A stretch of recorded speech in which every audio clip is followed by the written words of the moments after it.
Okay, good afternoon and welcome to Yeshiva YouTube Table and Able Shulchan Aruch Yom. We're learning Siman Ayin Beis number 72, part of Hilchos Kriya Shema. We're continuing.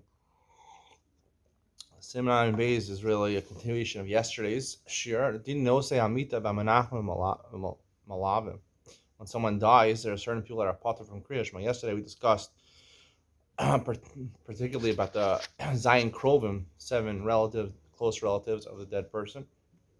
um, those people we explained in Ian to lean on, the Ian Shir, that it's not simply because of Osek Mitzvah Patrim in a mitzvah, it's that they're supposed to actually feel the pain, feel the sar of the dead person, and therefore, because of that, they can't engage in enjoyable things like eating meat or wine or kudshim or mice or sheni.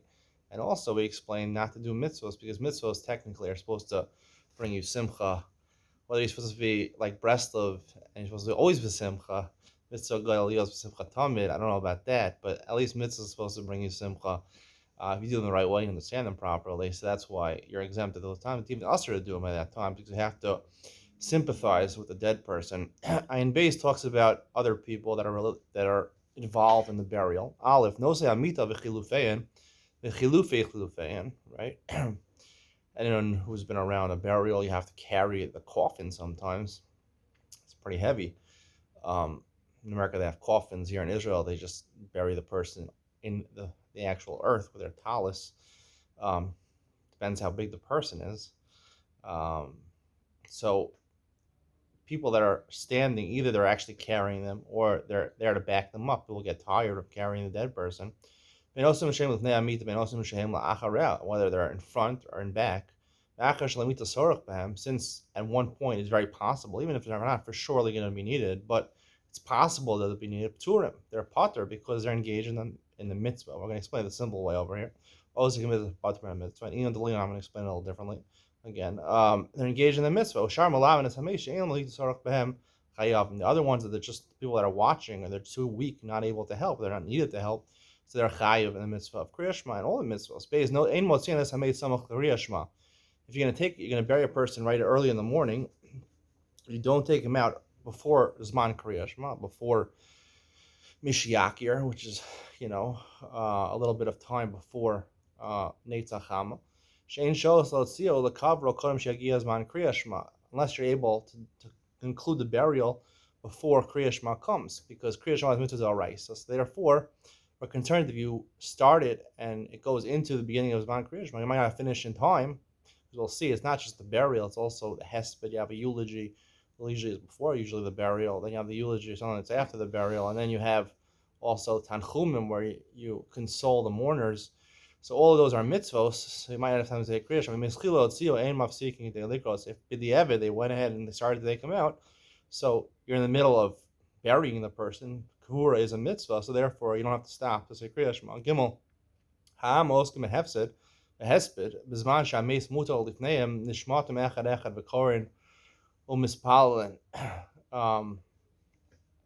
When they're engaged in eulogy, right? The first eulogies are when the dead person's in front of you. It's going to be while the dead person can seemingly hear you. When the mace is mutal lifneim, right? When he's sitting in front of the room or in the presence of the dead person, so you can't say Kriya Shema either because you're listening to the eulogy, or the one eulogizing is doing a mitzvah of hesped. The people are listening to the eulogy even though they're not doing a mitzvah, but they're loeg l'rash cherav oseu. They're in the presence of a dead person. You don't want to do mitzvahs in front of him because it makes him feel bad because he can't do the mitzvahs anymore.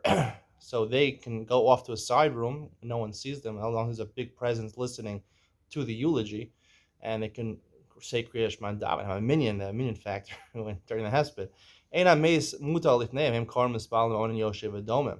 If the dead person is not there, they haven't buried him yet, so they're able to say Kriya Shema and daven. The dead person, the onen, one of the Zayin Krovim, he's not buried yet, so therefore he's not allowed to do any of the mitzvos. Dalit, cover us unless you already buried him, and now you're going back to wherever you came from, to your cars or to the bus or wherever, to go back home. Before you go home, there's a tanchum. The minhag was to do tanchum, the first consolations to do at the cemetery. They're going to make a line. They made a line on both sides, and the avelim, would pass through this line, and they would get tanchum, and they would get consolation from the people who formed the line. The kal tanchum yichol ha'am la'askil ligmor afilu paska echad chodem shagil ashur yaskilu. If they can get there and they can say Kriya Shema, and they'll have time before forming that line, before the dead person comes. Not the dead person's dead. the um, the mourners, right? Before they'll get there, you have a time to say even the first pasuk of Kriya Shema. This whole simon doesn't make so much sense to me. I mean, how hard is it to say one pasuk of Kriya Shema? I mean, right? All these things, even if you're someone carrying the dead person, or you're needed to carry the dead person, say Kriya Shema. Good. Okay, they didn't give you the dead person. I mean, come on. I mean, if they don't have time even for 1 second to say Kriya Shema, the Rama adds that they should only try to say that they should only have to be makbid about not saying Kriya Shema if there's time to say Kriya Shema afterwards. Theoretically, it means the first 3 hours of the day, which is preferably the time to say Kriya Shema. So if there's going to be time afterwards, so then if you don't have enough time, but if you do, then you don't have enough time before the mourners get there, you shouldn't say Kriya Shema. If there's no time remaining, then don't console the mourner. Just go and say Kriya Shema. Hey, Omdu Meshura Lenachamo, right? Once the mourners actually get to this line to get consolations, I guess there were a lot of people forming a line on both sides of the Avelim. The ones that are on the inside, meaning that are directly comforting the mourner, they're pturim. There's a big person who died, a very important person. So the people on the outside that don't see the actual face of the Avelim, they can't even see his face, so therefore they're not consoling the mourners. Consoling them they have to see your face if you want to console them, proper consolation.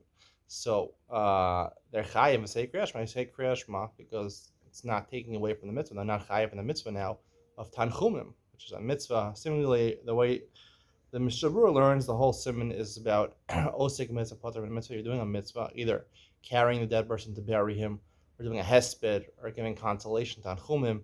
These are all mitzvahs. So therefore, you're pater from Kriya Shema while you're doing them. If you have an extra second, say Kriya Shema. It's hard for me to imagine that these cases of people, the eulogy and the people carrying the dead person and people tanchumim, they don't have a second. Everyone has to have a second. That's it. How long does it take? That's the mitzvah. That because of that difficulty, I'm going to give a little different explanation. The osik mitzvah, pater mitzvah, coming up next. Ian to lean on only as part of Yeshiva YouTube.